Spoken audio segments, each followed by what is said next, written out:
I'm Jason Weaver, a magical... Jason, I know who you are, and I'm the only one here. What the dilly? I'm glad you asked. As you can see by this chart, There's nothing there. Despite an increase in subscriptions, viewership is down from last year, and I think we all know who's to blame. Well, we didn't put out a new video for about 5 months because you were too busy getting in and out of a relationship, taking screenwriting and video production classes that took time you could have spent writing a new script or editing the last review. That's right, it is your fault. But don't worry, I know exactly how to correct this. We review a popular series that many people consider a personal favorite, and as long as I don't have a horribly dissenting opinion, everyone will love us and watch all of our videos many times over, even that crappy blooper video. But which series should we do? Well, considering this video's title is Storytime Review, Gurren Lagann, I think Gurren Lagann would be the safest bet. Thinking outside the box. I don't like that. Stop it. Right now. Not a single night goes by where I don't worry about you. I know, but he's worth more alive than dead.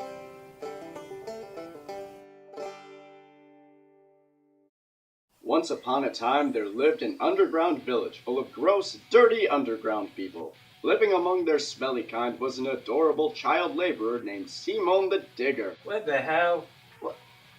I said Digger! Digger! I'm watching you. Simon the Digger spent his days digging holes so that his village has more holes in it. One day he finds a robot face and a key to turn it on. So he breaks his friend Kamina out of jail to show it to him and listen to Kamina call him brother like he was Hulk Hogan. But none of this is going anywhere, so a giant robot drops through the roof of the village to fight a girl in a bikini top and short shorts with a sniper rifle twice the length of her body. It's just good writing. Simon reluctantly lends the robot face and Kamina to help her kill it, and in doing so escapes the underground onto the surface world he and his brother were always told never existed. Turns out the surface world does exist. It's just kind of stupid for humans to be there on account of all the robots trying to kill them. Robots are like mice. You see one and there's probably a dozen more that are going to be the last thing you see when they step on you. Not one to be outdone by Simon having a robot, Kamina elects to steal a bigger one for himself, as the robots can apparently be piloted by other people or the beastmen who built them. Why would they use machines their enemy can pilot with minimal effort? You had your turn! God! When the robots combine, and by combine, I mean Kamina literally stabs his robot with Simon's in hopes that it will make their robots combine. Somehow the robots knew what he was going for, and they combine into the mighty Gurren Lagann, which is Japanese for Gurren Lagann. It doesn't mean anything, we checked. After liberating the battle stripper, Yoko's hometown, they add eccentric mechanic Liron to their team and set out to start overthrowing the evil beastmen. Inspired by the efforts of Team Gurren, many join their cause, few of whom actually matter, and become a mini-army attracting the attention of two high-ranking beastmen. Viral, the one with the coolest character music ever,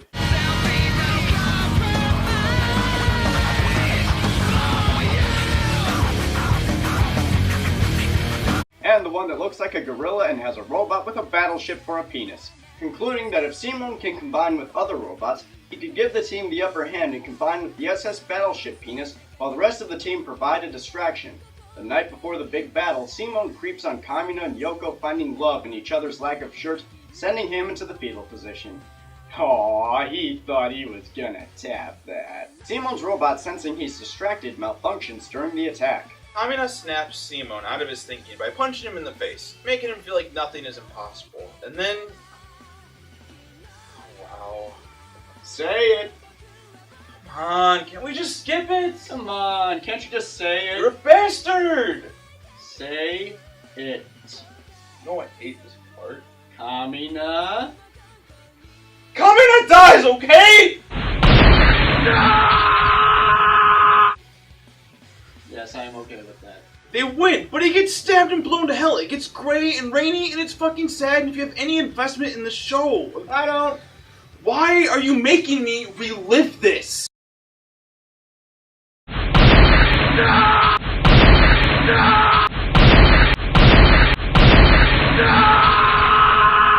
The team adjusts to living on the penis ship, but Simon, much like the audience, is still broken up about Kamina's death, and has become bitter, angsty, and everything else associated with Linkin Park, until he finds a brightly colored chick in a box. Surely over time her love will bring back his confidence. What? By being constantly and naively in awe of the world around her and so innocent with daddy issues she just has to be kidnapped over and over like every damsel in distress? You don't like anything this season.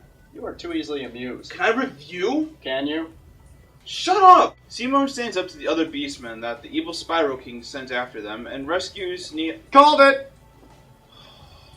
While declaring that even though his brother is dead, his words will live on and will motivate him to be brave like Kaminan. But not dead like Kaminan. Leading the charge, Simone and Team Gurren take the fight straight to the evil Spiral King. Also known as Nia's father. Told you, daddy issues. They win because, really, did you expect them not to? As he dies, the Spiral King warns that when 1,000,000 apes, meaning humans, get to the surface, the moon will somehow bring about the apocalypse. Well, he must just be talking crazy, right? I mean, it's only the half point of the series. It's not like there would be any more conflict. Time jumps forward 7 years and human civilization has advanced past the point of believability, with flying cars, with still traffic jams, with stationary cars. I don't really get how that works. Simone is High President Leader Man, and Rossiu, Kamina's replacement pilot, is his totally won't betray him, much better suited to the job than him assistant. In fairness, they do allocate resources to sending probes to make sure the moon isn't armed. Ah! Making it all the more stupid when it turns out the moon really is armed later. Simone is forced to use his armies to put down a resistance group led by Viral, who is on the human side now because, well, he just is. Simone and Rossiu are trying to get a census on how many humans are on Earth so they can figure out how close they are to the 1,000,000 mark. But in doing so, they're forcing people out of their homes, and some people don't want to leave their underground homes. But it's for their own good. Uh-huh. What? Nothing. Just remember that you said that. Okay. They are too late. Unfortunately, the 1,000,000th baby is born, the moon prepares to slam into the earth, Nia turns evil somehow. Geometry, monsters appear to destroy the city, but Gurren Lagann's drill defeats them, causing them to burst into tiny pieces that all explode on impact and level a good chunk of the city. And, as if that wasn't enough, Rossiu betrays Simone and arrests him. Yeesh. Mondays. Rossiu, proven to be a much better leader than Simone. Wait, what? See, this is why I dislike this half of the show less than the first. Without even trying to, Simone has become just as bad to the people he's protecting as the Spiral King was to Team Gurren. Or, as you put it, Trevor, because he thought he was doing what was for their own good. We find out that the Spiral King found himself outmatched against a race known as the Anti-Spirals that began attacking spiral races like humanity and the Beastmen if they get too uppity as a way of keeping the peace. So to save humans, he had the Beastmen oppress them. Their mutual destruction ironically kept them alive. It's an actual gray area that can be looked at in a whole lot of ways. Boring! Yoko breaks Simone and Vero out of prison so they can stop Rossiu's evil plan to evacuate 10% of humanity's population into a spaceship, so at least some people will survive. They successfully defeat the moon and don't hold Rossiu's betrayal against him. Will you give the guy a break? Simone's way got people killed before, and he was a lazy president. Rossiu was doing the best he could with the information he had. At least he was trying to learn from his mistake, not like Team Gurren yelling their way to victory, just assuming their robots were strong enough every time they decided to try it. The moon turns into Jack Skellington, so Simone breaks through its face to take control of it to stop it from crashing into Earth, but is stopped by Nia, who it turns out was a sleeper agent for the Anti-Spirals. She's mostly there to taunt how futile their resistance is, and that their base will belong to the Anti-Spirals, and he never meant anything to her, but Simone just stares her down and goes, "Then why are you still wearing your wedding ring?" Yuri Lowenthal is allowed to punch you for that impression. About as hard as Simone punches Rossiu to teach him for trying to think something through for once in his life. Then it's off to the Anti-Spirals to rescue Nia from their control. The fight grows to a cosmic scale. Yoko kisses another guy that dies. That's twice now. God forbid a guy ever go down on her. His entire family would spontaneously combust. Simone frees Nia from Anti-Spiral control and powers through space, time, physics, probability, geometry, biology, history, and gym class to the final battle. Throwing galaxies being thrown at galaxies, destroying who knows how many other planets and trillions of sentient life forms in the process, ending with humans win. Duh. Nia disappears because she was an anti-spiral and those have to all be gone now and coexistence only works between humanity and beastmen. Simone becomes an old homeless drifter as thanks for saving the known universe. Kind of a shit deal, but at least he'll be dead soon. That didn't sound as bad in my head. Why can't you just shut off your brain and enjoy it? What kind of critic worth a damn shuts off their brain or encourages other people to? Just don't think about it is the worst attitude to take into absolutely everything. What we do especially. If the more you start to think about something, the less it makes sense and the worse it gets, that's good! That means you're developing a good critical sense. So, you're saying everyone has to enjoy things the same way you do? No, I'm saying that... Think about it. Damn it! What if people think about Gurren Lagann, analyze the balls out of it, and find that they still like it? Fine. I'm just saying there's suspension of disbelief and there's blindly ignoring flaws in something just because you like it. A critical approach is a healthy way to examine anything. Fine. I'm just saying that personal enjoyment is equally as valid as criticism and still holds up when the two contradict. Personal enjoyment is just that, personal and unique to the individual. One isn't better than the other because people are inherently biased, even when trying to break down and analyze something, because it's done by guidelines set according to your personal or someone else's personal bias. Fine! Fine!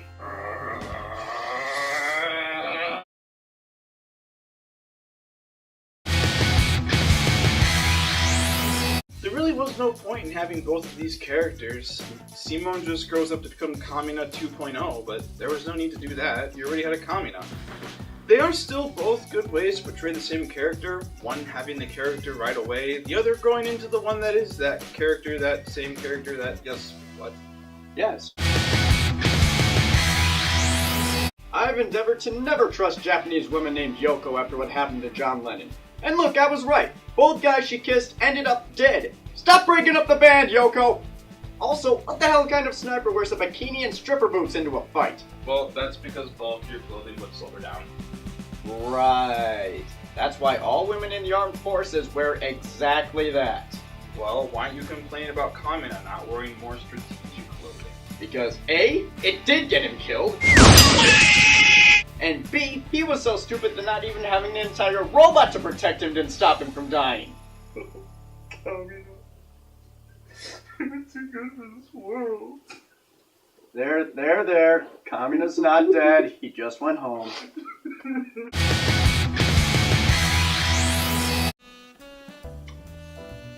It never works out with the candy-colored princess that turns out to be a sentient ethereal conglomeration of antimatter. Never.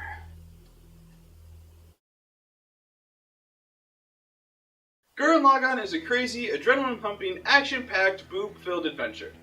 The visuals are along the line of Fooly Cooly, fluid and colorful, and legit and all-around eye-gasm. The music fits every scene, from funny and ridiculous to the amazing badass beat when Vero enters. The action is like watching Transformers, but the better kind, not directed by Michael Bay, but I'm pretty sure he had a hand in all the explosions. As much as Jason thinks the characters are useless and pointless, I love them. From the flamboyant Liran, or the over-the-top badass Kamina. You're too young. I like them all, but moving on. Some things I actually don't like about the show is how at some points it was too over the top.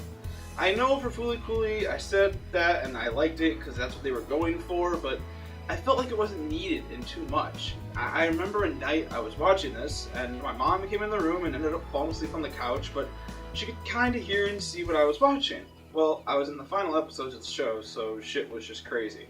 She rolled over and asked me, "What the fuck are you watching?" And it was at that point when I realized a lot of stuff in the show is just too much.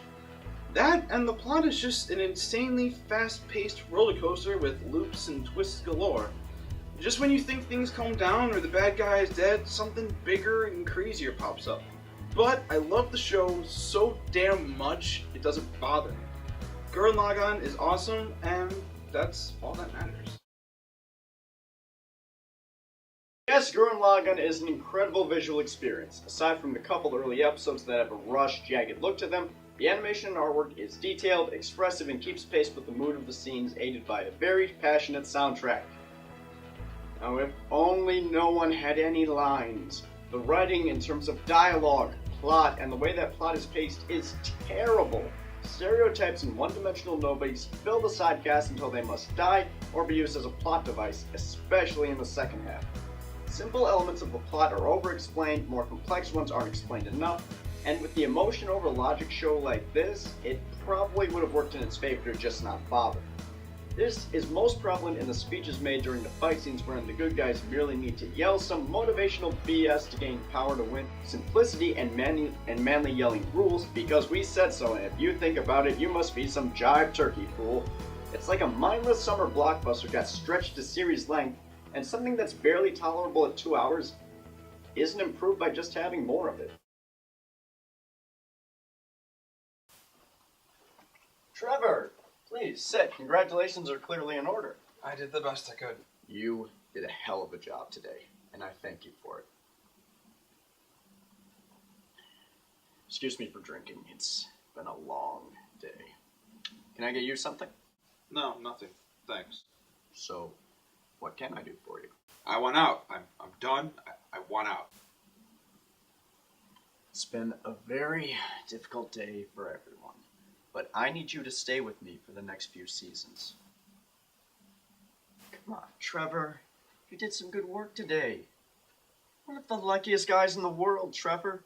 Couldn't have been digging ditches all these years. That's true. If I had, at least there'd be some holes in the ground to show for it. I just don't know how we fucked this up so bad. When did you start feeling so sorry for yourself? It's unbearable. What?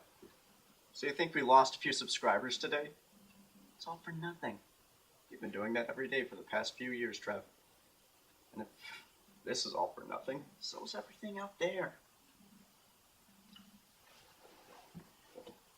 They're just cartoons. They're made up. Images, lines, and colors, so we don't kill each other from lack of escapism. Reviewing's not wrong. It's certainly no different today than it's ever been. Frank Woods, Siskel and Ebert, the Nostalgia Critic, Linkara, Be the Trivial Critic, Lava Buster, Yezo, Otaku, Giguk, fuck, never emailed me back. Also on Otaku.com, fuck, I never emailed him back. Mars Girl, Bionic Slime, Bennett the Sage, and whatever you want to call this. It's all just the same thing over and over again. We can't help ourselves. You and I can't control it, stop it, or even slow it. We can only ever so slightly alter it. We just critique. We make some money and get a job at Magna Entertainment if we do it right. We stay in obscurity if we get it wrong. But there always have been, and there always will be, the same number of winners and losers, little Karibos and sad sacks, Team 4 stars, and starving dogs in this world. Yeah.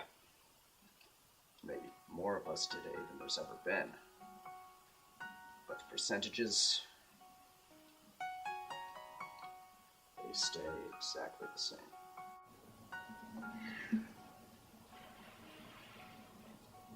I'll do it, Jason. But not because of your little speech. Because I need the subscribers. It's hard to believe after all these videos, but I need the subscribers.